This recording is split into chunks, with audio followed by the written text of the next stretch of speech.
होंगे, दिल्ली से लेके यहाँ तक कई ऐसे केस सामने आए होंगे जो ये कई लोग कहते हैं हम इनसे प्रेम करते हैं। इसको प्रेम का मतलब होता है त्याग।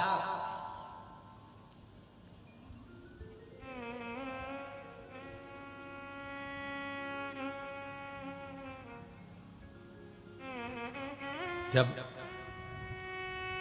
एक छोरा छोरी से शादी करता है, छोरी छोरे से शादी करती है और मम्मी पापा से कहती है मैं करूंगी तो उसी से करूंगी। छोरा कहता है मैं करूंगा तो उसी से करूंगा। विचार करना, इस बात को आपके भीतर उतार कर रखना। कभी जिंदगी में इस वाणी को समझ में आ जाए कि सीहोर वाला महाराज आया था और बोलकर गया था, उस बात पर विचार करना। छोरी एक छोरे के चक्कर में जब अपने माँ बाप के विपरीत जा सकती है, छोरा एक छोरी के चक्कर में अपने माँ बाप के विपरीत जा सकता है। जब जिसने 9 महीना रखा तो तुम उसकी नहीं हुई तो क्या तेरी हो जाएगी? जरा विचार तो कर ले। या तू उसका हो जाएगा? अपने माता पिता का जो नहीं हुआ वो एक दूसरे से प्रेम कर कर प्यार कर कर क्या एक दूसरे के हो सकते हो? कभी नहीं। और एक दिन वही होगा जो हुआ, फिर समझ में आएगा कि हाँ प्रेम और प्यार में अंतर था। प्रेम माता पिता करते हैं अपने बच्चे से, इसलिए पूरी जायदाद छोड़कर चले जाते हैं। मेरा बेटा सुखी रहे, मेरी बेटी सुखी रहे। प्रेम में त्याग है। एक भाई बहन से प्रेम करती है, मेरा भाई आया है, तुरंत तैयारी करेगी, भोजन बनाएगी। तुरंत माँ ताप्ती के दरवाजे पर शनि महाराज आए और एक दिन घूमते हुए श्री यमराज जी आ गए। और जब यमराज आए तो यमराज ने शनि महाराज को देखा और शनि महाराज को देखकर यमराज ने कहा, क्यों शनि, तू अकेला अकेला ताप्ती के दरवाजे पर आ गया? तूने मुझे नहीं बोला?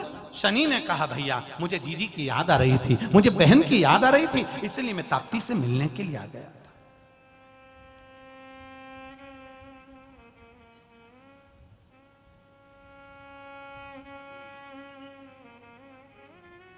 इसलिए मैं आया हूं। प्रेम। बहन ताप्ती आई, जैसे ही यम और शनि महाराज दोनों आए, इतनी देर में यमुना को सूचना मिला कि यमुना को लगा कि मेरा भाई यमराज और शनि महाराज आए हैं, तो वो भी ताप्ती से मिलने के लिए आए। जिस हस्तिनापुर में यमुना नहीं थी, जिस हस्तिनापुर में यमुना नहीं थी,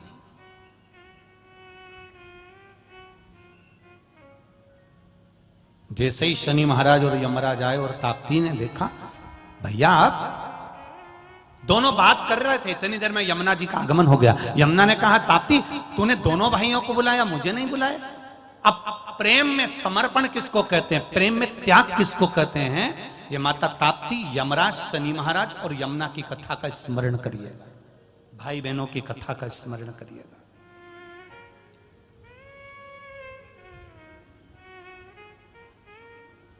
यमुना ने कहा, ताप्ती तूने शनि महाराज को बुलाया, यमराज को बुलाया, मुझे नहीं बुलाया। ताप्ती कहती है, तुझे बुलाने की जरूरत क्या दीदी, एक काम करना, तू तो मेरे करीब में हमेशा के लिए रहे, क्योंकि एक बहन अगर दूसरी बहन के पास रहेगी तो मुझे तो बल ही मिलेगा ना। जी। यमुना ने शनि महाराज की ओर देखा, शनि महाराज ने यमराज की ओर देखा। देखकर तुरंत उसी समय पर शनि महाराज और यमराज ने अपनी मस्तक को झुका दिया, यमुना ने हाँ भर दिया। उस दिन से हस्तिनापुर में भी यमुना आनंद के साथ में विहार करने लगी, यमुना वहां भी रहने लगी। कभी दिल्ली जाओ तो यमुना जी का भी दर्शन होगा। हस्तिनापुर में यमुना रह रही है, यमुना विराजमान। केवल एक क्षण का मिलन हुआ था और उसमें त्याग दिया कि मैं अब यहां तेरे करीब में रहूंगी, तेरे नजदीक में रहूंगी। त्याग, प्रेम में त्याग होता है। प्रेम में वात्सल्यता होती है, प्रेम में करुणा होती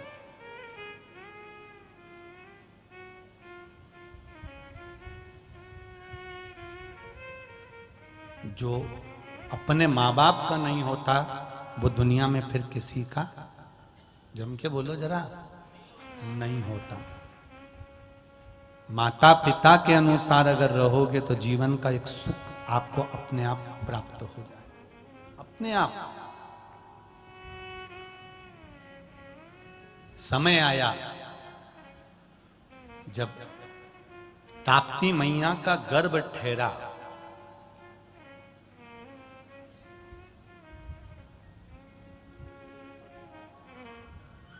और ताप्ती मां के गर्भ के ठहरने पर मां ताप्ती को जब ताप हुआ, थोड़ा कष्ट हुआ।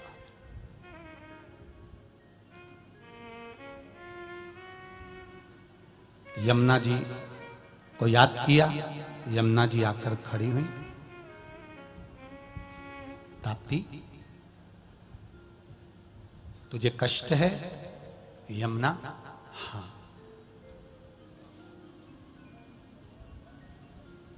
एक गर्भवती नारी के जीवन में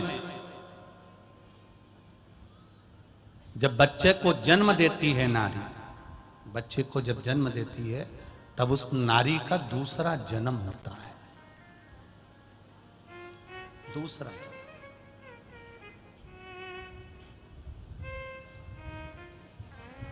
कितना भारी प्रश्न था राजा कुरु का।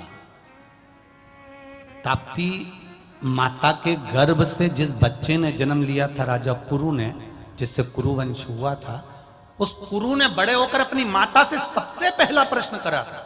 और कितना प्रबल प्रश्न होगा उस राजा कुरु का। ये मेरे बैतुल वासियों के लिए और ताप्ती के तट पर रहने वालों के लिए सबसे महत्वपूर्ण संवाद है ये।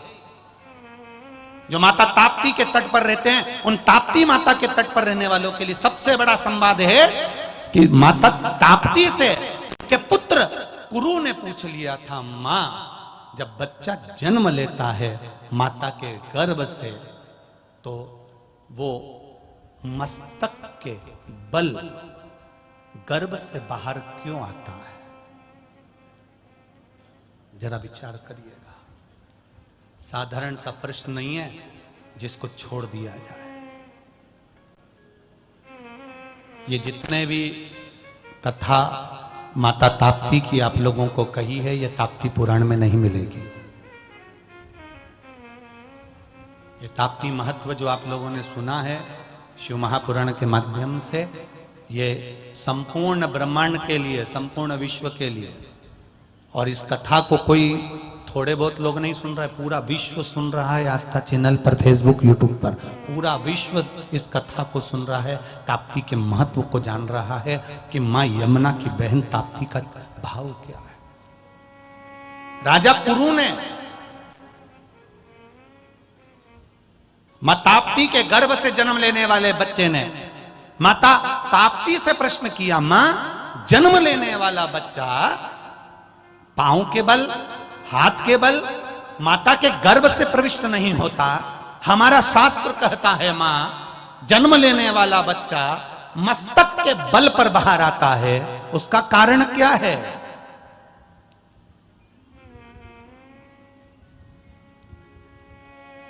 मां ताप्ती मुस्कुराकर बोली है, ए बाबू, ए पुत्र कुरु, जब बच्चा मां के गर्भ से जन्म लेता है तो पहले ये मस्तक इसलिए भूमि पर आता है क्योंकि ये आते से भूमि माता को सिर नवाकर कहता है, मैंने अपनी मां को बहुत कष्ट दिया, अब मैं पृथ्वी पर रहकर तुझे भी कष्ट दे सकता हूं। पर हे मां, जैसे मेरी गर्भ में जन्म देने वाली मेरी मां मेरी गलती को माफ करती रही, पृथ्वी माता तू भी मेरी गलती को माफ करते रहना। इसलिए पहले शीश बाहर आया। गर्भ के समय पर जन्म देने वाली माता से जब बच्चा जन्म लेता है तो उसका मस्तक पहले भूमि पर रहता है। क्या हमने अपनी माता के गर्भ में रहे और मेरी माँ को भी उन्हें कष्ट दिया है। 9 महीने मेरी माँ ने रखा, उसको कितना कष्ट हुआ होगा, फिर भी मेरी माँ ने मुझे गोद में लिया है, गले लगाया है। हे पृथ्वी माता, मैं तुझ पर थूकूंगा भी, गलत कृत्य भी करूंगा। माँ, मैं हो सकता है तुझको अपशब्द भी कहूं माँ, मैं मल और मूत्र से भी तुझे गंदा कर दूंगा माँ, पर तू पृथ्वी है माँ। जैसे मेरी माँ ने अपने गले लगाया, माँ अगर मैं गलती कर दूं तो ये शीश सबसे पहले जन्म का मस्तक जमीन पर टिका कर तुझे वंदन अभिनंदन करता हूं कि तू मुझे संभाल। हे ताप्ती मैया अपने पुत्र राजा कुरु को यह संवाद कहती है कि पृथ्वी पर जन्म मिला है, परमात्मा को हर पल धन्यवाद देना कि उसने पूरा डिपार्टमेंट ठीक बनाया है। तुम्हें नहीं मालूम था कि तुम्हारे हाथ अच्छे होंगे, तुम्हें नहीं मालूम था कि तुम्हारे नेत्र अच्छे होंगे, तुम्हें नहीं मालूम था कि तुम्हारा मुख अच्छा होगा, तुम्हें नहीं मालूम था कि तुम्हारे पांव अच्छे होंगे। उस भगवान को धन्यवाद देना कि मां के गर्भ से तूने जन्म दिया तो हाथ पैर मुंह नाक सब अच्छा दिया तूने। अगर एक भी गड़बड़ करके भेज देता तो क्या भगवान से झगड़ा करने जाता? पर उसको धन्यवाद दो कि तेरी कृपा से हाथ भी अच्छे मिले, जिह्वा भी अच्छी मिली, नेत्र भी अच्छे मिले, कर्ण भी अच्छे मिले, ये पाँव भी अच्छा मिला, मेरा घर भी अच्छा मिला, पत्नी बच्चे परिवार सब तेरी कृपा से मिले हैं और तूने दिए हैं। इस शरीर से कोई गलत काम मत करवाना मेरी माँ, कृपा करना माँ। बस तेरे चरणों की विनती है कि तेरे चरणों का सुख प्राप्त होता रहे। इस शरीर को सही जगह पर लगाइए। अपने घर में रोज झाड़ू लगाते हो, अपने घर में रोज पोछा लगाते हो, अपने घर में रोज सफाई करते हो। प्रतिदिन शंकर भगवान के मंदिर में जब जल चढ़ाने के लिए जाओ, शंकर भगवान के मंदिर में जब तुम पहुंचो तो उससे पहले शिव मंदिर में जाकर जल चढ़ाने के बाद थोड़ी देर रुककर वहां झाड़ू और पोछा सफाई कर कर आओ। थोड़ी निर्माल्य पड़ी हो, पत्ता पत्ती पड़े, उसको उठाकर एक और रखिए, उसका फल क्या होगा? हम देवता के द्वार के कचरे को अगर साफ कर देते हैं तो वो भी हमारे जीवन के ना जाने कितने दुखों को साफ कर देगा, कितने कष्टों को साफ कर देगा। उसकी भक्ति है, उसका भजन है।